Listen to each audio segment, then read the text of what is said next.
zikir Latifatul Qalab itu disebut Sultanul Azkar, sultan atau rajanya zikir. Kenapa? Sudah merata seluruh tubuh.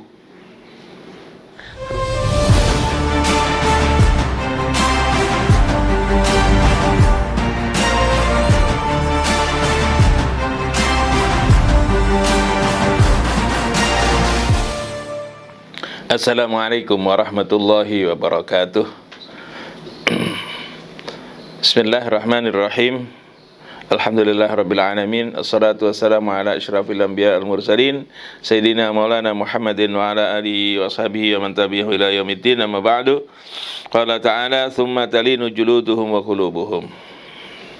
Surah Az-Zumar ayat 23. Kemudian menjadi lembut kulit dan hati mereka di waktu mengingat Allah.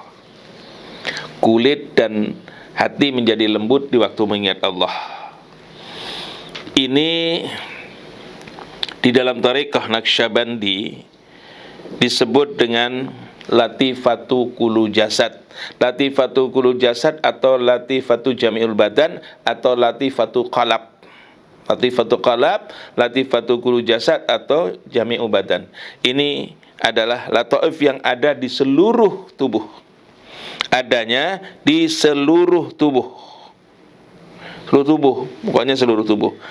Nah, kemudian ini tempatnya Latifatul Kullu Jasad, ini tempatnya sifat jahil. Sifat jahil, kebodohan serta kelalaian yang telah dilarang oleh Allah Subhanahu wa taala. Ujar Allah, wala takun ma'al ghafilin.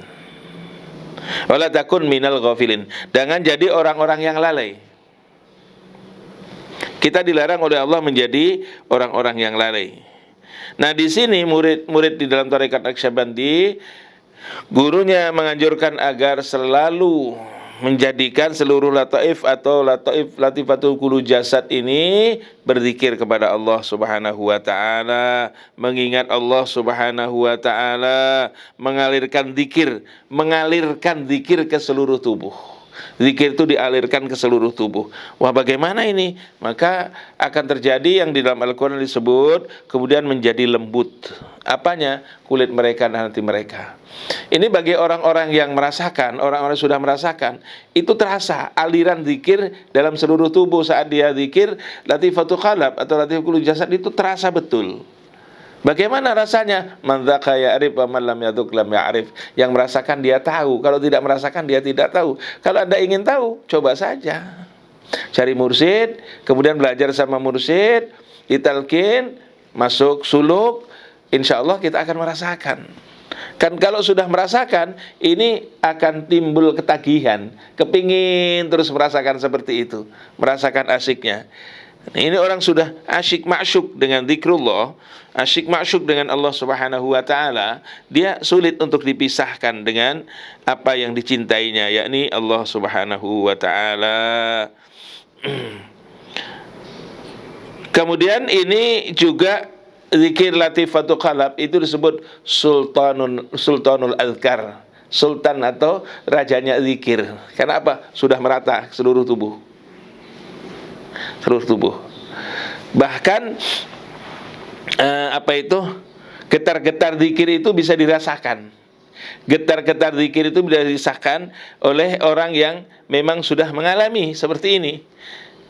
Ujungnya apa? Kalau sudah merasakan seperti itu, paling-paling ya meneteskan air mata. Meneteskan air mata. Kenapa? Bukan air mata kesedihan ini, air mata cinta, air mata karena asyik dengan Allah Subhanahu wa taala. Sampai masuk ke dalam seluruh tubuh, tulang belulang, sumsum, semua itu akan dirasakan. Sebagaimana terjadi pada Al-Imam Muhammad Bahauddin An-Naqsyabandi. Imam Bahauddin waktu itu potong rambut. Ceritanya potong rambut. Nah, setelah potong rambut, dia pulang. Malam harinya terdengar suara zikir di sepanjang jalan. Terdengar suara zikir sepanjang jalan. Ada suara Allah, Allah, Allah. Ada suara Allah, Allah di sepanjang jalan. Tapi tidak ada makhluknya ini. Orang bingung. Ini didengar oleh semua orang. Orang bingung. Kemudian orang bertanya kepada seorang syekh, "Syekh, ini apa yang terjadi ini?" Apa kata Syekh tersebut? Oh itu rambutnya Syekh Bahauddin. Tadi siang beliau cukur di sana, kemudian ada rambut yang tercecer di jalan, itulah yang berzikir, yang didengar oleh kalian. Rambutnya berzikir Allah, Allah, Allah, Allah, Allah, Allah, Allah, Allah, Allah. Dan bisa didengar oleh orang banyak. Dikarenakan apa? Ya dikarenakan asyiknya sudah dengan Allah Subhanahu wa taala. Itulah kebahagiaan di mana tidak ada kebahagiaan yang melebihinya. Dan itulah kenikmatan di mana tidak ada kenikmatan yang melebihi daripadanya. Ini kelebihan kenikmatan yang luar biasa. Makanya biasanya murid-murid dari thariqah itu ada tabarukan. Tabarukan dengan guru-gurunya. Apa yang dipakai oleh gurunya, dia kepingin makainya. Apa yang dimakan, ini memang keberkahan itu ada. Karena apa? Pada diri orang-orang yang seperti itu, pada diri para mursyid, itu sudah mengalir zikir ke seluruh tubuh. Ke seluruh tubuh berarti membawa keberkahan. Keberkahan buat semua. Keberkahan buat semua. Makanya apa itu zikir latifatul qalb atau latifatul qulul jasad atau latifatul jami'ul badan, ini adalah disebut dengan sultanul azkar. Dan ini setelah masuk suluk tentunya ya, tentunya masuk suluk. Kalau tidak masuk suluk ya sulit untuk merasakan ini. Harus masuk suluk, keluar masuk suluk berulang-ulang. Berapa lama? Ya harus lama ya. Harus lama, berbulan-bulan bahkan bertahun-tahun, sesuai dengan apa yang dikehendaki oleh Allah Subhanahu wa taala. Dan mudah-mudahan kita tergolong orang yang dikehendaki oleh Allah Subhanahu wa taala. Amin Allahumma amin. Assalamualaikum warahmatullahi wabarakatuh.